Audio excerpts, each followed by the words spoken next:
Arm drags and duck unders. Two ways that I find to be extremely effective when you are looking to take somebody's back, both in a sport and self-defense based situation. Now for today's video, we're going to go over both of these motions in a clinch type situation. Understand, however, that you can use duck unders and arm drags in multiple different situations depending on what you're looking for. That can be anything from standing all the way to the ground, looking for submissions, looking for takedowns, setting up takedowns. So understand that there are a lot of varieties in which arm drags and duck unders can come into play, again, both for sport and for self-defense. But for today, we're sticking strictly to the clinch. So let's get into it. A while ago, we posted a drill that you can do off of pummeling. And again, the pummeling drill concept is I have one hand over, one hand under. He's got one hand over, one hand under. And the pummeling drill is we're just kind of going back and forth like this. Now, this is a great drill. You can build a lot of things off of it. It's great for grappling. It's great for self-defense.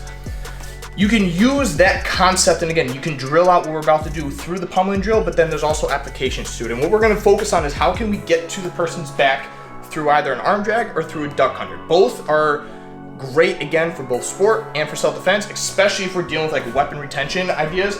It allows you to start working towards the back. You can start working in 2-on-1s. I can start working into these back grips, but all of it comes off of your understanding on how to get to a dominant position from the clinch. Because again, if we're tied up like this, it's not as easy as me just like clearing the distance and then getting to the person's back. I have to be smart about it. So again, you can practice these motions through the pummeling drill, and we'll start with that first. So if we're doing the pummeling drill, and again, we're just kind of going like this, the duck under works this way.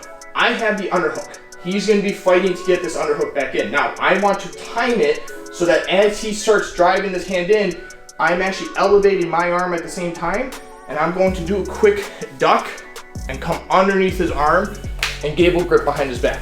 Now notice when I do this, I'm not jumping all the way around to his back right away. I'm just getting to this position. From here, right away, I keep my head pressure, and now I can start working my hips around. But I don't want to take too big of a bite right away, just in case that I overshoot and he just turns and faces me and now we're back squared off. So I'd rather take a small bite and just do a quick duck under here, lock on, and then start working that pressure. And again, from here, if we're talking like self-defense, I can start working, getting control of this cross grip over here, locking this down. You can take the person down from here. And again, we've done multiple videos on takedowns from the back. We'll post that down below. If you don't want to do this from the pummeling drill per se, again, just timing it, you can set this up when you are grappling. So again, if we're in the clinch position, ideally you want to fight for those underhooks. So if I'm in these positions and from here, even if I got double unders, if I feel like he's starting to dig this arm, or if I just want to get to the back, he doesn't even have to be working for it.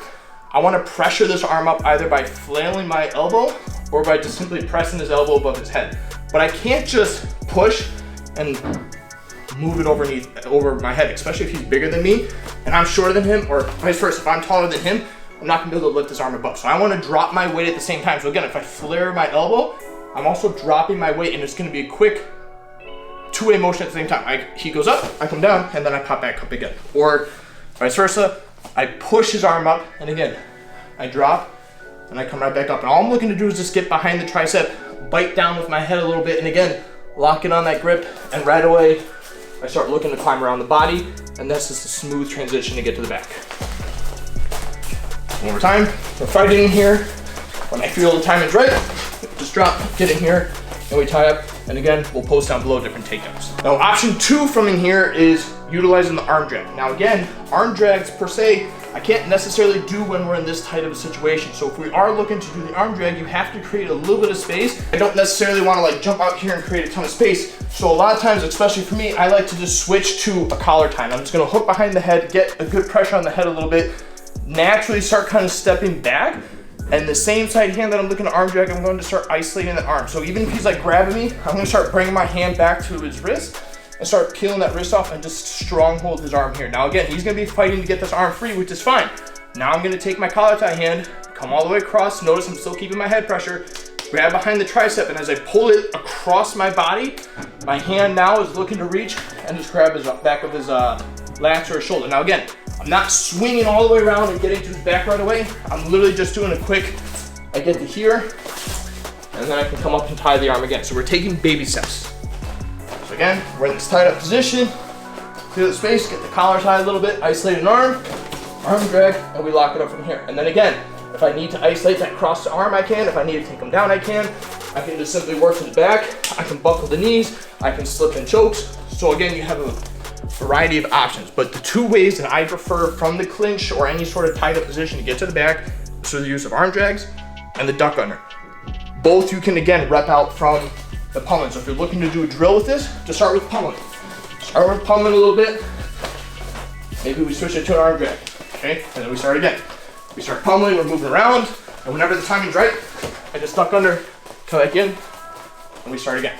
Now, if you did enjoy today's video, please give it a thumbs up, as it does help the algorithm, which again allows for the channel to grow overall. If you would like to see other ways that you can use arm drags and duck unders both in sport and self-defense situations, drop it down in the comments below. Other than that, you know what to do. Hit that subscribe button, turn on notifications, and we'll see you next time.